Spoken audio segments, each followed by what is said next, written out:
Welcome to my new video.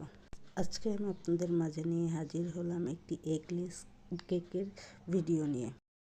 প্রথমে আমি ময়দা, কোকো পাউডার, বেকিং পাউডার নিয়েছি এবং এগুলো ভালোভাবে মিশিয়ে নিব।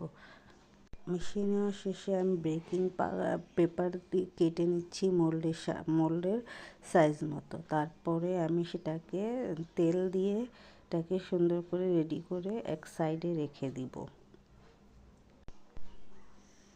এক সাইডে রেখে দেওয়ার পরে আমি একটা পাত্রে পরিমাণ মতো দুধ, লিকুইড দুধ এবং চিনি নিয়ে নেব। চিনি নিয়ে সুন্দর করে এটাকে মিশিয়ে ফেলবো। চিনি আস্তে আস্তে নেড়ে এটাকে ভালোভাবে মিশিয়ে এখন আমি ভ্যানিলা এসেন্স দিব। তারপরে আমি এটার সাথে আবার চকলেট ইমালশন দিব। এটা একটা চকলেট কেক ছিল, তো এটা দেওয়া সুন্দর করে মিশানোর পরে এখন